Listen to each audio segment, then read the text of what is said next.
There, we probably should be live now. Hey, how cool are these cabinets? That's right, we got a whole nother camera angle, whole new lens, switching things up. I won't lie, this one is a big angle, just so you guys can see these cabinets, because I think they're pretty cool. Also, if you look over in the corner, you'll see that's a Wi-Fi router. So we're actually coming to you live from the wireless. Now, we're going to talk about tonight, what do you actually need to get started and go racing if you haven't been racing. And some of you are going to watch this and go, but I don't need any of this. That's cool. I get it.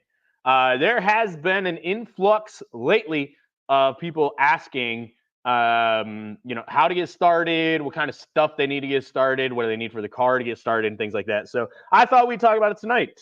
Oh my God. I'm wearing my daughter's pony ears, so there you go. We'll make it fun. It is election day, and I'm gonna tell you right now, we are not talking politics. Okay, I don't like to. I especially don't like to on here. But you can see by my sticker, we went out and voted. Nope, I'm not gonna talk about who I voted for or anything like that. Okay, but I did find it fitting to wear my "If you ain't first, you're last," America, with George Washington wearing, the American flag glasses. So I thought it was fitting today. But yeah, we are going to talk about what you need to actually go racing. Okay. And by all means, I would love for you guys to chime in on this too. Okay. This is probably not going to be a 500 people video, everybody watching, stuff like that. But hey, it's going to be necessary for somebody who's a newbie. So yeah, I will warn you too. The camera is like up here. So I might not be looking at the camera a whole lot tonight. So also, you're gonna see me do a couple things. One, you're gonna see me mess. Well, I guess you won't because it's not a camera. But I was unfortunately playing with some insulation today, and my arms are itchy a little bit. Also, I am coughing still. So you might see me grab some paper towels to blow my nose, or you might see me take a drink to try to stem that. So just as a heads up, we're gonna try to get through this the best we can, but I wanted to warn you that those things could possibly happen. So, okay, to get this started, we are going to approach this like you went and watched some racing and you want to get into our great sport of front wheel drive stock car racing. Okay. And you don't know how to do that, right? Well, I want you to know one thing. It is significantly easier to do what we do than it should be. Okay. And I say that because you just have to show up with a car. To put it point blank, that's all you need. You need to show up with a car, sign the waiver, and go racing. Okay. It's that easy. Now, there's some nuances in that. Your car needs to fit the rules. You need to know the procedures at your racetrack and stuff like that. But it is that basic and that simple. I don't know what kind of bug that was, but we don't need it. It's that simple to go racing with what we do. And it's that simple in practically every class and every level of what we do. You want to go run the Snowball Derby? Take a car, sign your name, pay the entry fees, and try to make the field. It's that easy. You want to go run the Cars Tour? Have a car that's legal for it. You want to go run the World Outlaw Series? Have a car that's legal for it and some money. I don't think they have any sort of licensing requirement, but that's it. Here in America, you know, America. That's all it takes is you need a car and you can go racing. Okay. By the way, it's also really, really windy here. So I don't know if you guys can hear it coming through on the microphone, but there is some wind noise around, right? But it really is that easy to go racing. Okay. Now there's some things that you need to be successful, right? Um, but don't be intimidated. It's not that hard to go racing. Okay. Now, some of you might think, Todd, you're going to say car. It's the first thing you need. I mean, you got to have a car to go racing. I'm going to back you up. I don't think the car is the first thing that you need to go racing. I think it's important, But I am of the firm belief that you need to have a way to get a race car to a racetrack before you worry about buying a car. Okay. Now, I'm not saying you need to go buy a brand new $975,000 diesel. Okay. I'm not saying you need to go buy a brand new truck or, fancy toter home or anything like that. You could legitimately just have a buddy with a pickup truck and a trailer or tow dolly, or you could have a plan to go rent a U-Haul truck and trailer. Okay. Um, but you need to have a plan on how to get your race car to the racetrack. Okay. Scott, I should have said that. You need to have some disposable money. That is most important. We definitely should have started there. You need to have some money. How much money you need depends on what you want to do. You want to go run World Outlaw Series? You need a little bit more money than if you want to go run ABC out here at Springport. Can you guys hear that? That one was pretty good. Yeah, I don't know if you guys can hear that, but it's windy. So you do need some disposable money, right? Now the good news is, depending on how much other stuff you already have, you might not need that much, right? If you already own Scott can't hear it, it's too windy there. If you already own a truck and you already own a trailer, okay, and you have a way to get your stuff to the racetrack, then you are farther ahead than a lot of people when, they're thinking about getting started. So, it's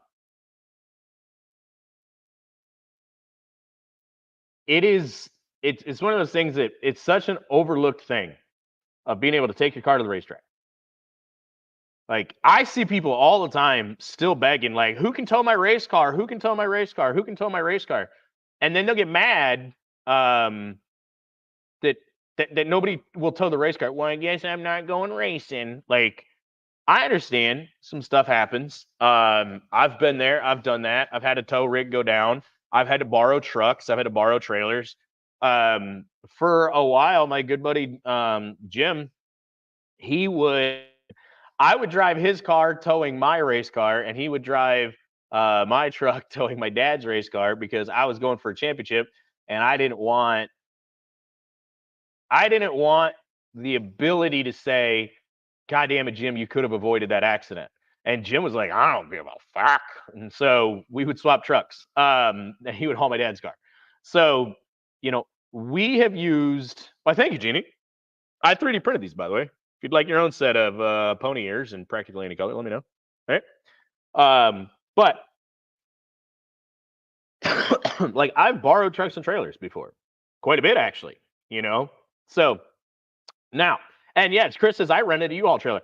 I've known people who've showed up with U-Haul trucks and trailers, U-Haul trailers, U-Haul rent, tow dolly, stuff like that. There's no shame in that. There's no shame in that at all. If I've known some people who have room for a truck and room for a car, but where they live, they might not be able to store a trailer, and they don't have somebody close by. Like, they're not like me, who's lucky. And when I built this pole barn, I added parking behind it and beside it and in front of it and then beside my other garage. Like, I can legitimately park. I could park toter home and back it up and still have room to park probably a semi in front of it. Okay. A lot of people don't have that. Like, if you live in a city, if you have a HOA, you just don't have the space for a trailer. Going and renting a U-Haul trailer it's a solid move. So there's no shame in it, but you just need to have that plan, right? Now, the next thing that I truly believe you should have before the race car, okay, is Scott is on fire tonight. Some basic automotive knowledge, okay? Now, you don't necessarily have to have this.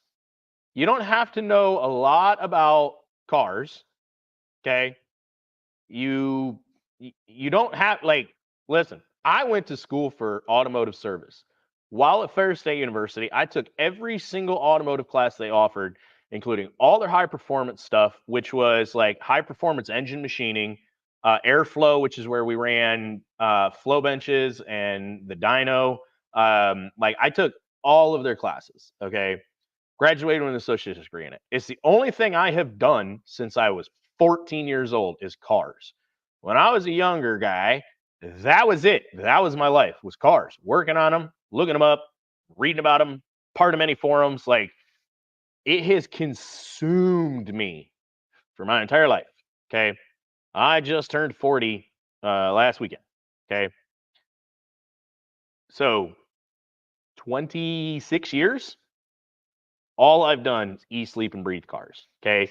I went to school for it. And the automotive service part taught me all the diagnostics, like, you know, how to run a scope, how to, trace things like drivetrain noises. We rebuilt automatic transmissions and manual transmissions and engines and like all of this stuff. Like, I took all these classes for it, right? I don't believe you need that level of knowledge. Okay. I really don't. But knowing this is an engine, this is a transmission, these are axles, these are wheel bearings, right? This is a steering rack, these are tie rods. Knowing where the sensors are on a car and like what they are, cam sensor, crank sensor, fuel injector, stuff like that. Those are some basic things that you can learn quickly from the internet too, I might add. Like it's not something you need a lot of time and effort and money to learn. The internet is free. It is an amazing resource, right? Like you truly don't need to spend it here. We can put it. You truly don't need to spend a ton of money or time to gain a little bit of knowledge. Okay. Now, do I think you have to know everything and have a great knowledge of cars? No, but it is an uphill battle for you because you are going to have to pay somebody to work on your car constantly. Okay. If you don't know the basics of a fuel system or the basics of like, if you don't know the basics of suspension, where spring, strut, knuckle, K-member, stuff like that, if you don't know the basics of those and you don't know the basics of changing them and stuff like that, you are going to have to pay somebody to do that for you. Okay. If you don't know how to diagnose a misfire in an engine, or if you don't know how to change spark plugs, you don't know how to do any of that kind of maintenance stuff, you're just going to have to pay somebody to do it. Now, it could be a buddy of yours and you ain't paying them physically cash. It could be a mechanic. It could be, another racer who, there are people who arrive and drive. Okay. And you can be that person. Again, all you need is a car and to sign the waiver and you can go racing. Okay. But if you don't have the money to do that, that's where the basic automotive knowledge comes in. Now, I'm going to warn you, okay? And this is something that I've heard about my entire career racing. And it has amused me, annoyed me, pissed me off, amused me, okay? I gave you a little bit of my pedigree, how long I've been doing this. I started racing in 07, okay? Fresh out of college. I have a vast amount of knowledge. And at this point, I have a vast amount of experience building, setting up, and driving front wheel drive race cars. Okay. If you are just starting out and you have to ask somebody where the crank sensor is on your car, or if you have to pay somebody to work on it for you, okay, please keep in mind that a guy like me, who's been doing this and working on cars for, and I'm not just saying me, like, for example, Dan Rigoni owns a repair shop, has a dyno, has two of them, he has an engine and a chassis dyno, right? He's been racing. I didn't realize how long he'd been racing, so I want to talk to him. Dan's been racing a long time. Okay. I expect Dan to be fast, right? There are guys like that. They own mechanic shops or they've worked as a mechanic for 20 years, 30 years. They know cars, okay? They might not be a good driver. I'm not accusing Dan of being a bad driver, but I've seen some people who know how to work on a car, but they are not good drivers, okay? I've seen some stuff like that. But somebody with my level of experience, or similar or more experience than me, okay, please keep in mind they might be better at this than you. They might have a more reliable car. They might not be cheating. They might just know what they're doing. I legitimately, this was back in the day when forums were a thing, where someone posted, it shouldn't be an advantage that they know more than me. The rules should be written that I can still win. We were racing a stock class. We had camber limits, engine limits, exhaust restrictor, weight limits, tire size limits. Like there wasn't much we could do. How is someone not, anyways, just keep that in mind. If you don't have that much basic automotive knowledge, somebody else might come along and have that, okay? So keep that in mind. Keep that in mind, okay? Me, I can build one, just not a driver, but it's fun to drive anyway. Hey, you're not so bad, Scott. Not so bad. I've seen you do some not stupid things. Yeah. Besides, you've been driving the same car for a couple years, So, yeah, just keep in mind that somebody who knows more than you and can work on them better than you, possibly faster, okay? And I'm gonna tell you, if you go, that guy's cheating, and you go, and I go, how? And they go, well, just look at him.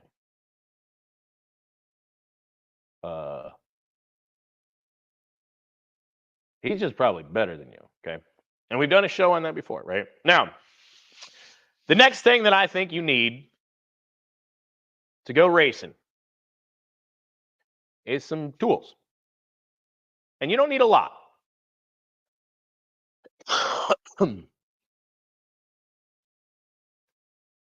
You don't need $250,000 worth of Snap-on tools in a $85,000 Snap-on box, okay? There's a green Harbor Freight cart behind you guys. I'm not going to show you because it's pile drive full of junk, but it's going to be my main toolbox, and it will have everything I need in it to work on a race car, except for maybe some of the specialty tools, which are going to go up here in these cabinets. So like crank pulley puller and stuff like that, right? However, you can get by with some basic things. You need a set of end wrenches. You need a set of sockets. You need a breaker bar to, break loose the tight things, okay? You're going to need a jack. You're going to need a jack stand. You're going to need a drill. And again, you can borrow one. It could have cords on it. It could be a whole lot of stuff, right? But that drill, you're going to need to put some holes in stuff. You're going to need to put some rivets in stuff, right? So you need a drill. You're going to need some pliers. Probably, some regular pliers, set of vice grips, set of channel locks, very, maybe smaller, maybe bigger. But you can buy all of that at Harbor Freight. Okay. You can buy the cheap shit. Is it going to be harder to work on stuff? Probably. Like the Harbor Freight brand of sockets are thicker. So it might not go into the same spot that like the Icon brand of Harbor Freight sockets might, right? The cheap end wrenches, they might not be stamped well enough. They might strip a bolt or two. The more expensive Icon, or maybe a set of Craftsman or Gear Wrench or something like that, right? Which one, Drew? Because you might not realize it, but there's a black one right here. Yeah, so that's the color green that my deal is. I would have got one of these. This is a black cup holder. I would have got one of these in this orange, but they don't make them in orange. So they were on sale. They were on sale at the old Harbor Freight. So, and honestly, dude, I got these too because the pole barn, the outside tin is magnetic. It's steel. So I can put those right on the wall of the pole barn. So yeah, I love those things. I use them all the time. So I'm trying to go orange. my brother-in-law's got a smoke a deal on an orange 5-drawer cart that I'm trying to get from him because I want the orange stuff. But they didn't have orange or that slate gray when I needed a toolbox. So I got the green. So, but anyways, you do need some tools. Now, I recommend Tecton sockets, Tecton wrenches. You know, they're local here in Michigan. They've supported me. They're good people. I have some of the tools. They're nice. I like them. I've got their 3/8 set. And look, I'll show you guys too. They are not the cheapest. Okay. I'm gonna look them up. And I'll show you, right? Because that's what I do. Excuse me. I'm not paid by them to say this. I am not. I had an affiliate code for a fat minute, but I don't anymore. They don't do that anymore. So here is their website, right? New 3/8 drive universal impact sockets. Might have to check those out. I'm gonna check those out at PRI because they usually go to PRI every year, right? New releases and Tecton. All their stuff used to be made overseas. Most of their stuff used to be made overseas. They're bringing a lot of it in-house in Grand Rapids, so a lot of it is becoming American made. But we'll come to we'll scroll down. And they got a cool thing. If you order off their website, you get it shipped for free. But they also do 10% back in rewards. So for every $1 that you spend, here, let me do this. So for every $1 that you spend, actually, let me do this. For every $1 that you spend, you get 10 cents back. So like I got like $22 right now waiting on me, something like that. So yeah, if you want to make a small fortune in racing, start with a large one. Yes. Or make a part that you sell to NASCAR. Oh. 6 weeks paying the shop. I got a toolbox for in my area. Tired of walking all the way to the other side of the shop for tools. Yeah, I get it. I want 2 carts. Technically I'm gonna end up with 3 because I have this nifty little cabinet that I'm gonna put a top box on at some point. That'll be my racetrack cart. I want the orange and the green, and basically I want them for 2 separate reasons. My orange one's gonna be my toolbox until I get my toolbox there. I have a Matco, just a 2-bay. So that one will be my toolbox. And the orange one I want for all of like the specialty stuff. So like the just random shit I don't use that much, but I want to keep the box part open on the top so I could like wheel it over to a project and put stuff in it. So yeah. But anyways, Tecton. So you can go to their hand drive sockets and accessories. Okay. And I will tell you guys, I have Earls. I'm not going to lie. I realized that it's Earls, and I need to get it back to him. This is a quarter drive set. We'll zoom in on it. This is a quarter drive set right here, 3/8 drive set, and then a 1/2-inch drive set. Okay. I have the 1/2. I have the 3/8. I bought those. I got Earl's 1/4-inch set. I need to get back to him at some point. These used to be a little cheaper, but the 3 of those sets, $475. And I know some of you are going to be like, Jesus Christ, I'm freak. You get for right. I get it. I really do. The neat part is that their 1/4-inch set, they actually updated this. My set only goes 14. It goes 4 millimeter to 15 millimeter, 5/32 to 9/16. The 3/8 goes 1/4 to 1 inch, 6 to 24 millimeter. It does not skip any. And the 1/2-inch goes 10 millimeter to 32 millimeter, and 3/8 to inch and 5/16. And that is shallow and deep. Okay. So if you factor in just how many sockets you're getting and the sizes, it's it honestly is a great deal. And these blow molded cases, I'm not gonna lie, they stand up to some abuse. I've got 2 or 3 different sets of stuff, the blow molded cases, the grippers gone, right? The Tecton ones have lived. I've used them a bunch. The 3/8 set, the 1/2-inch set are what I take to the racetrack. 3/8 set is what I typically use the most. But the 1/2-inch set is for my impact. You know, I'm that guy. I put chrome on the impact. I don't care at the racetrack, right? But yeah, you get the 1/4 drive set has 2 extensions, a wobble, screwdriver handle, ratchet, right? Plus all the sockets. The 3/8 set has 2 extensions, a breaker bar. Breaker bar, I'm not gonna lie, I broke it. I broke the 1/2-inch one too. But I need to.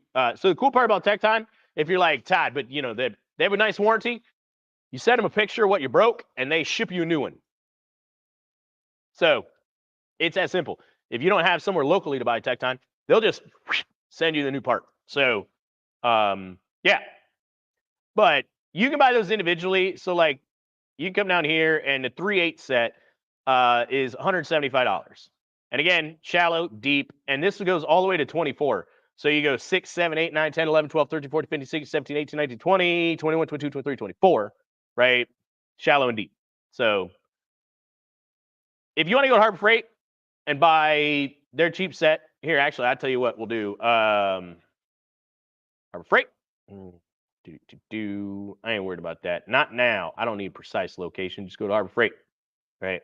Which, by the way, oh my God, their Black Friday sale. Just come on, people. I want to just no, go away. Go away. Never allowed.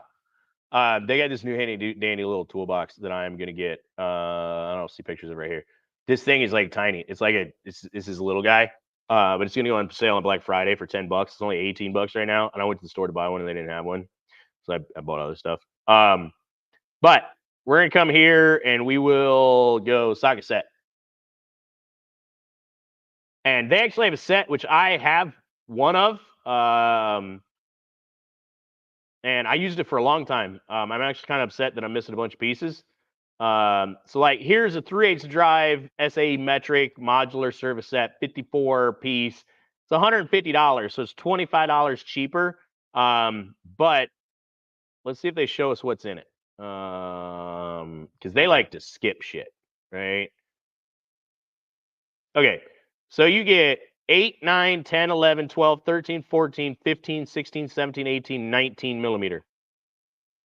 So it only goes 8 to 19 millimeter instead of 6 to 24, right? And it's only $25 less. And that's for their Icon, right? But they have this set. They have this big dog set. They don't apparently have it in here. They got like a 500 piece set that I bought that has a ton of them. So yeah, but you know, you could go and pick you up like this set here, which is their quarter, 3/8 and half set. This probably got most of the sockets you need to work on stuff. You know, you might need to pick up a ratchet or two or socket or two here and there, but you know, like I use their impact sockets. I actually use their Icon wobbles. I bought the 3/8 and a half for when I was working dismantling cars, and my 650 horse, 650 foot-pound Makita or Milwaukee impact and my 1,200 foot-pound half-inch impact. I could break one occasionally if I was at an extreme angle, but like it held up to it, right? So yeah. Now we'll go ahead and pull it out. Okay. We'll go back to this. So love sets who do not skip skies is nothing upsets me. Nothing upsets me more than that. So 3 days to Eastern North Carolina, probably. Dude, I get it next day. If I order something because they're so close, they send it next day. Yeah. So actually, Sean says the 10 millimeter. So Harbor Freight has this nifty set. I haven't bought it yet, but I need to. It was just on sale. Yeah, so it's on sale for the if you're an Inside Track Club member, which I am. So, I don't know if I told you that, Dad, but I am. So let me share this again with you. What's up, Kyle Jenks? This is a neat set that Harbor Freight has, but it's a 10 millimeter essential socket set. So these are all 10 millimeter, but it's a 1/2 inch 10 millimeter short and deep, 3/8 deep, shallow, impact, and then a wobble or like universal, and then a quarter drive, deep, shallow, impact, and wobble. Inside Track Club right now, this is $10. So it's $1 a socket if you're an Inside Track Club member. They're only $15 a piece normally. So like this is one of those neat sets Harbor Freight has. And listen, if you're watching this, do you know how much work I've gotten done in the shop with a 3/8 version of this set right here, 10 through 19 millimeter? Like for the longest time, that's all I used at Earl's. And I loved these throughout. These do not live in a daily impact environment, but like they live occasionally. And these are $15. This is a 1/2 inch set. I don't know how much the 3/8 is. They're like 10, 12, $15. So these are great to take to the racetrack because if somebody walks off with them, like they're out $10. Here you go, $13. So $13 for metric set, 10 through 19. They don't skip. It's a decent set, right? Yeah, it's what we use. Works awesome. So, bring us to Winter Freeze, 21K to win. We'll be the big show, dude. I've been to the Winter Freeze. Remember, I went there a couple years ago. We talked. I will be honest with you guys. I am going to PRI and I am trying to go to MPMC in January. Your boy doesn't have a lot of money right now. So if this job thing takes off like it should, I'm going to PRI. That is a very small budget. I don't need a lot of budget to do that. So that's a trip I take every year. But MPMC, if I have enough money, because it's down in Florida, I will not be traveling to the Winter Freeze or anything like that this year. I just don't have the money for it. So tools. You need some basic tools, okay? You don't need a ton. You can get by with a couple $100 in tools. However, you absolutely need some tools to be able to work on stuff. So, I want to go to the PR share, even if only for a day trip. Yeah, I mean, if you want to go, Dad, we can get you in. I'm telling you, and I'm warning you. I will tell you, don't bring Mom. I love you. I love Mom, but Mom ain't gonna enjoy it. So way too much walking. So yeah, get you some good tennis shoes because you're gonna walk a bunch. So, but if you want to go, we can hook you up for a day. I'm sure of it.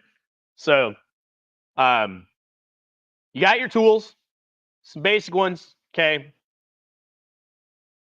Now, the next thing that you need to worry about is where you're going to work on your race car.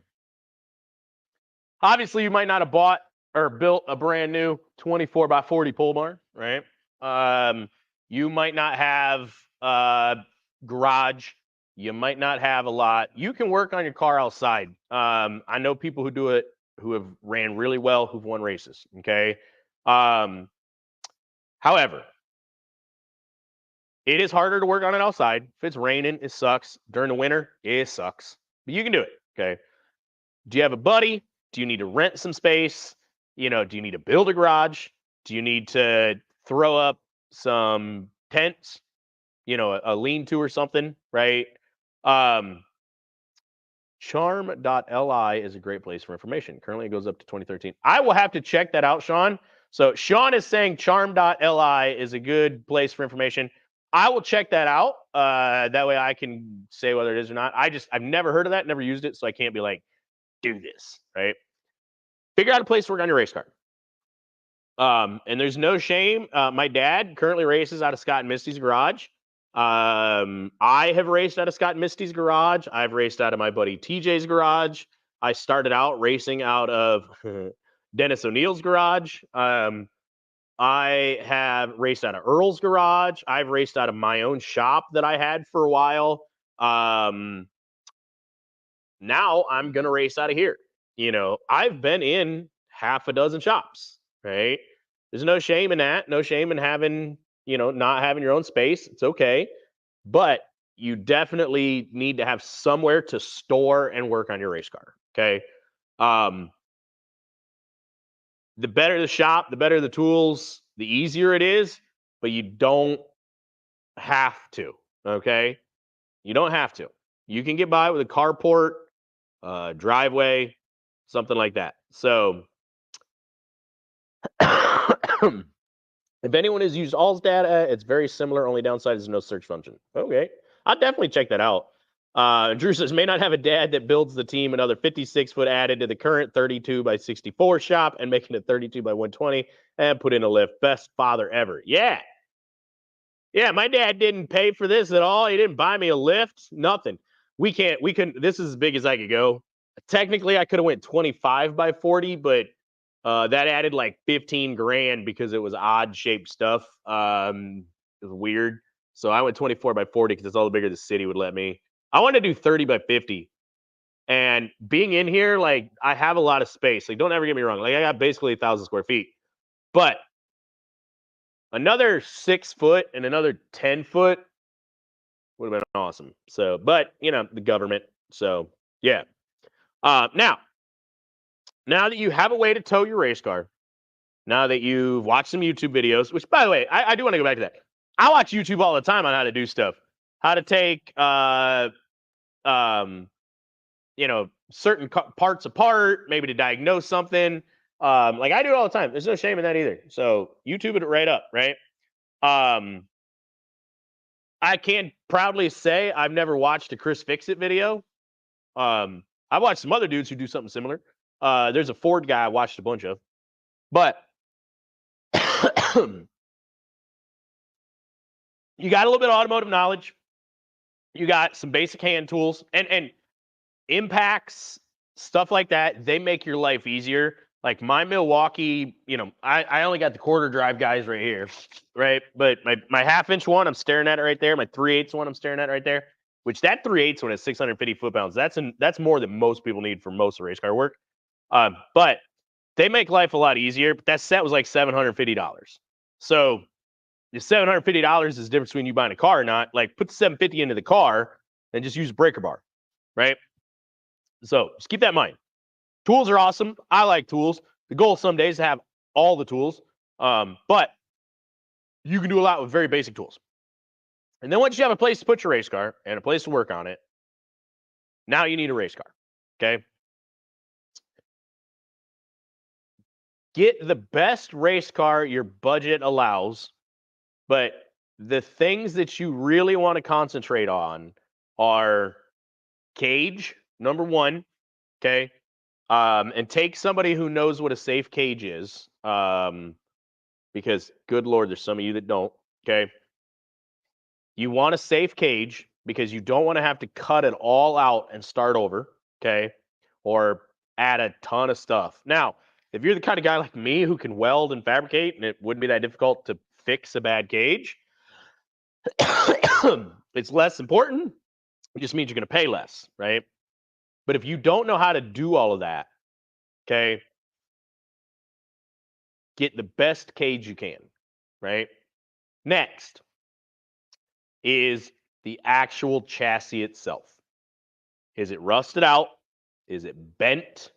Okay. Those are important things because it doesn't matter how big the motor is if the frame rail is way up here and it should be down here, right?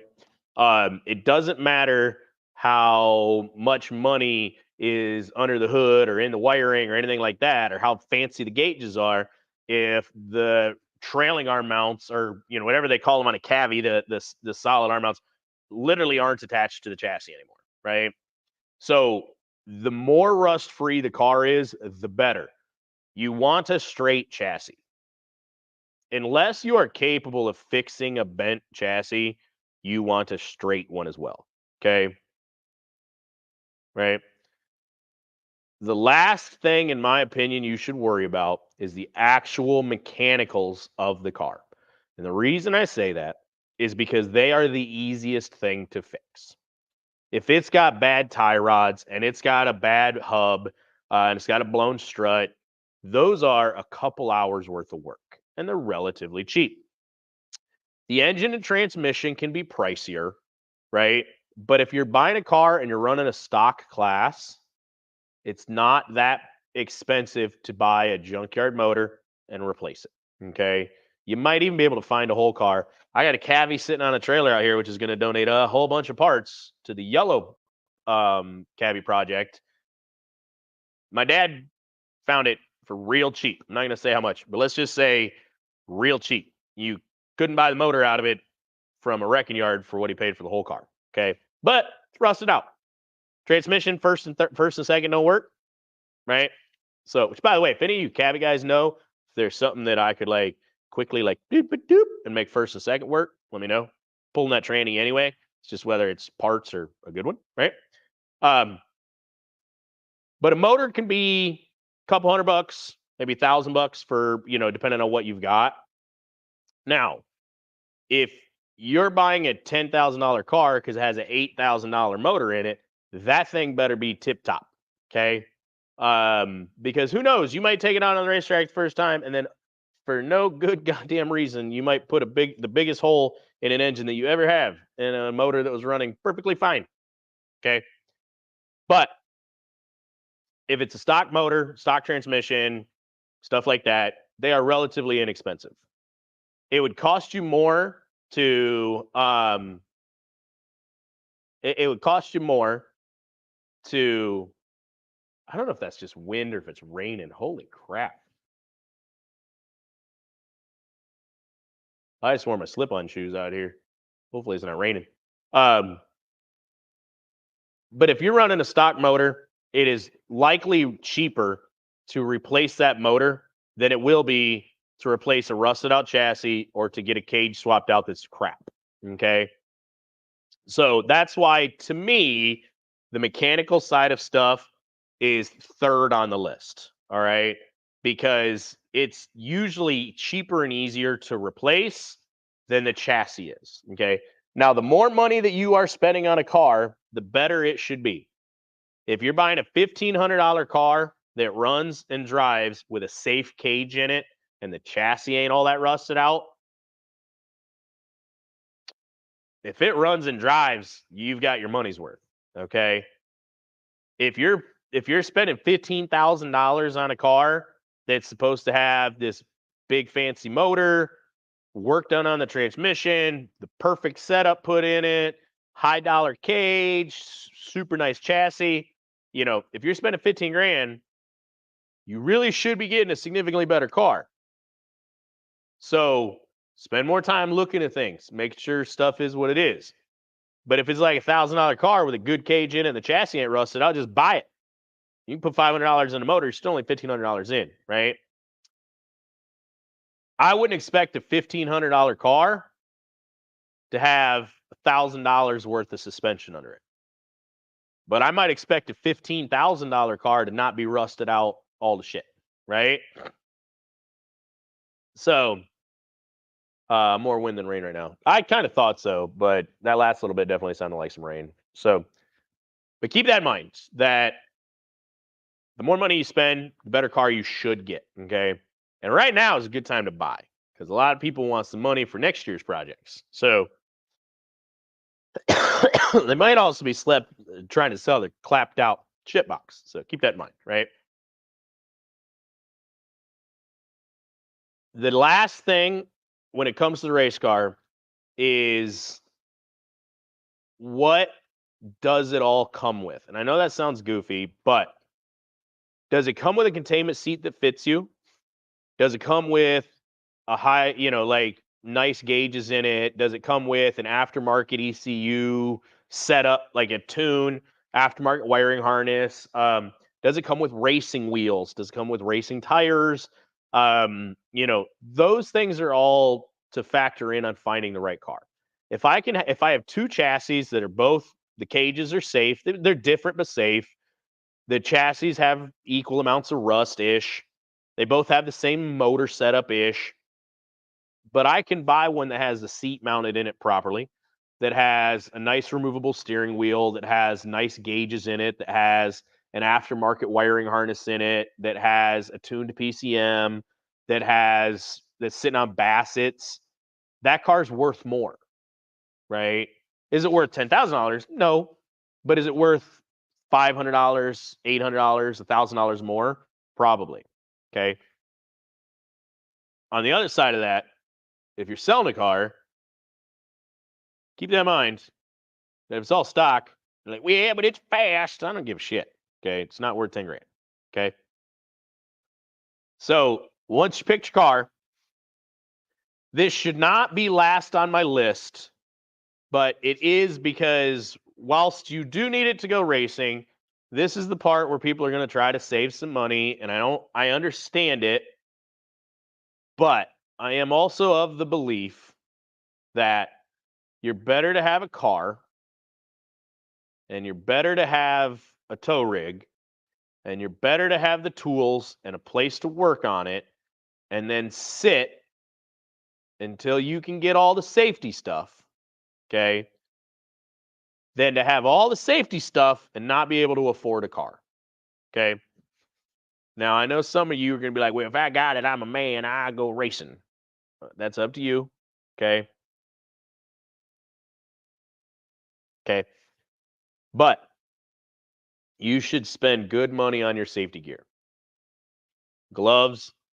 Well, God, wear gloves.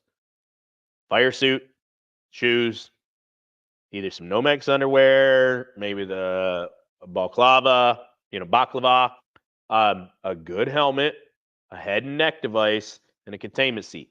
Okay. It's not cheap. If you buy it all new, you're going to have a $300 helmet, $300 to $500 helmet. You're going to have a $350 to $1,500 head and neck, depending on what you go with. You're going to have, your fire suit should be multi-layer. Your fire suit should cost you $400, $500, $600, $700. Your gloves should cost you $60 to $100. Okay. Your shoes should cost you $75 to $150 plus, and this is baseline-ish stuff. You can go spend 10 grand on a custom suit and helmet and all that. Okay. Your containment seat, if you buy a new one, you're gonna spend between shit. I don't even know. Like, I'm gonna look up Kirky.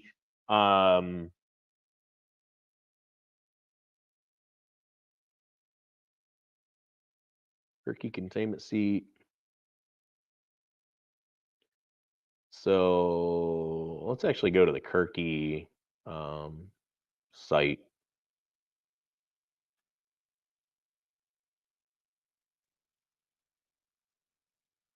They have an 85 and 86 series. Interesting. So I tell you, let's just look at their 86 series real quick because it's right here on the home page. And we are going to pick a 16-inch seat. Actually, I'll tell you what I'll do. I will share this with you guys.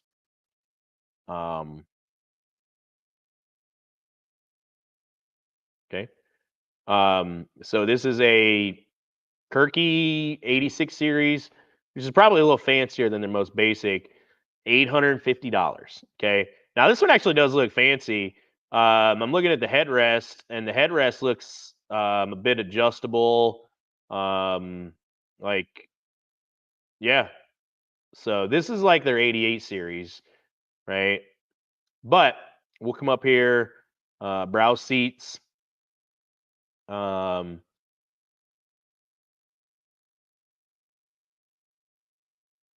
They might have changed it because this is a 73 series. Is this their cheap one or is this their? So again, a 16-inch. Oh no, this one actually looks fancy. Asphalt, I mean, that's $1,800. Yes, and not that one, right?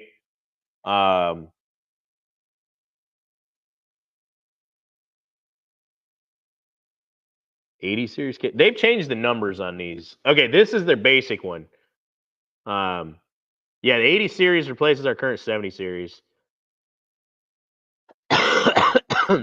More value. All right, so again, 16-inch, $659. So this is their budget option, $659. And I have, well, it's their 77 series, so it's what this is replacing. I have in the other garage, in this car right here, and in dock, I have their 88 series, which is their newer. And at the time, they were like 600 and like 850 when I got them. So $650 for Kirky's budget, one. So yeah, because it was a 77 series and the 88 series was the two, but they didn't have that. They didn't have as many options as they have now. But yeah, like, and the other thing too to keep in mind, like, this is a 10-degree layback, so like this one's designed to sit straight up a little bit more. But like this one's designed for limited sprint cars, Northeast modifieds, and sportsmen's. My dad would like it because it sits straight up. But but you can get up to here. Actually, that's only $850. That ain't that bad. So what do you race? Click here to find your seat. All right, let's do this thing. Asphalt late models, midgets, bandolero, caged carts, dwarf, drag cars, dirt midgets, dirt late modifieds, magnet, road race, quarter midgets, mod light. Listen, Kirky, street stock, vintage class. I'm a chew Kirky's ass. I'm a chew they ass at PRI. I think I'm gonna be like, hey, bro, You know, there's more of your shit in, like, don't get me wrong, like, there's a lot of them, but like, dwarf cars, there's more cars in pro drives than dwarf cars. You know, there's more of them in front wheel drives than Northeast dirt modifieds and mod lights. There's just not that many of them, right? Let's go street stock. We'll say we're racing street stock. Okay. 78 series, 58 series, 38 series, which, by the way, if you're watching this, do not get these. Just buy a containment seat. Okay. These will break all your ribs. All right. So you're going to spend money to get good safety gear. Okay. It's going to cost you money to get safety gear. You can easily have, like, me paying list price. Luckily, my brother-in-law owns a speed shop I order stuff from. There's an advantage to that. I don't have to pay full price for everything. I get it basically at his price plus just a little bit, so like I don't have to pay full price for everything. I've never had any safety gear sponsored to me. So I have bought my seat belts. I have bought my as seatbelts are another $100 to $500, that you need. I've bought my seat. I bought my head and neck. I have bought my helmet. I bought my my fire suit is a used NASCAR Jackman suit. Actually, my brother-in-law bought it, and it was too big for him, so I bought it because it fit me perfectly. So I paid him $250 because that's what he paid for it. He bought another one. Kind of jealous because the one he bought was a little smaller, as a hamburger helper one.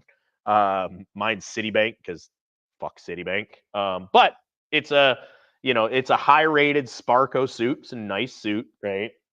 And until I can afford a custom one that says front wheel discussion on it, it's what I'm gonna rock. I will someday. I'll get there, right? I will take it back. Velocita did hook me up with a helmet bag. David with G Dog Racing, who works for them at PRI last year, he did hook me up with a helmet bag or a gear bag. So I do have that. I did that. I did get that given to me. However, I've paid for everything else. I bought multiple pair of shoes. I bought multiple fire suits. I bought multiple sets of belts. I've bought, I'm up to 3 seats now. Technically, I own more than that. There's a standard Kirky right over there on top of the 3 containment seats I own. And I think I got 2 or 3 regular Kirky seats. One of them's on a chair down in the basement. I'm going to bring that out here at some point. But my first seat and all the gear I needed, I probably easily have $1,500 to $1,800 in all of it. Okay. That is not unheard of, and that's not unexpected. Okay. And if you buy it all new, because when I bought my containment seat and my head and neck, I was working, making a lot of money. I went to PRI. I sat in all the seats. I couldn't quite swing paying $1,500 for a LaJoy seat, but I was like, I'll take this one. And, and at the time it was an $800 seat. And so that's what I got because I had the money. It's what I wanted to get. Right. When I bought my new helmet, I run a Zamp helmet. I run their mid tier. I run their carbon Kevlar. I don't run the carbon only. But even that was one I tried it on. I was like, this fits. This is comfortable. I'll save a touch of money. But I bought like a middle of the line helmet. My head and neck, I bought a Zamp. Which I need to send that in at this year. But like, I just went like, I like this one. I bought at the time it was a cheap option. My shoes, they're Crow. I got them because they were on sale, but they fit and they work good. They've lasted, stuff like that. Like, I spent money on my safety gear, and I pray I never ever have to use it.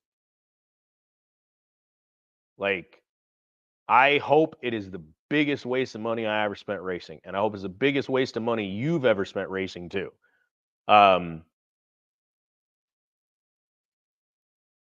Some people might argue your roll cage is the most important thing to keeping you safe and alive, and the death that we've had recently could attest to that. But I would argue that it's your seatbelts, because I don't care how fancy your cage is. If you don't stay in your seat, you're gonna touch all the bars. Okay. So spending money on seatbelts should not go lightly, right? Spending money on a fire suit and helmet and gloves, shouldn't be taken lightly, because I mean, it isn't anything like I mean, I got a video here. Actually, it's in here. I can show you. This wasn't a wreck. This wasn't some big, giant, spectacular thing. This was a parts failure. Watch this.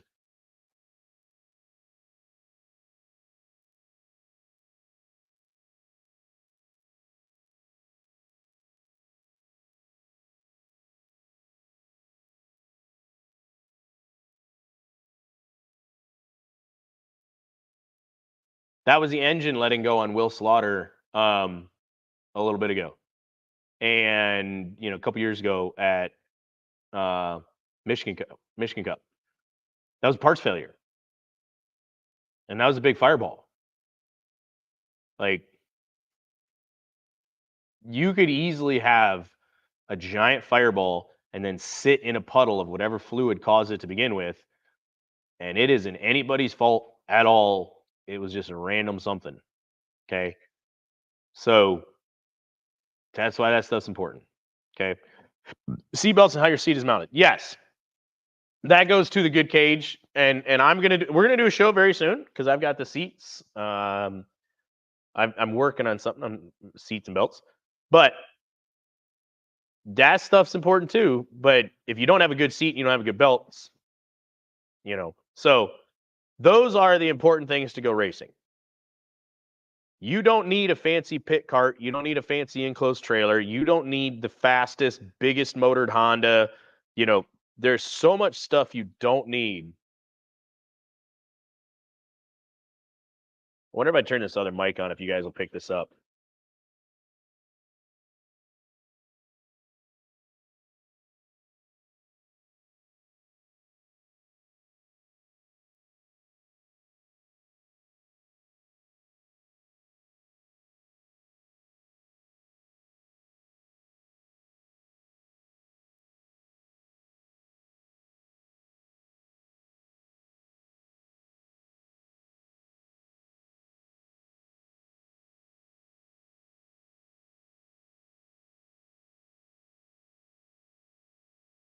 Yeah, I don't know if you can hear that or not, but it's driving something right now. So, but yeah,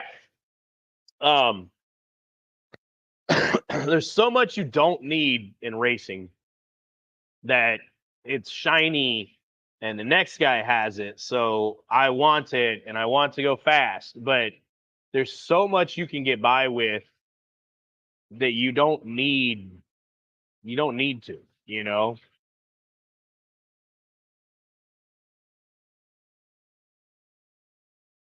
Holy shit.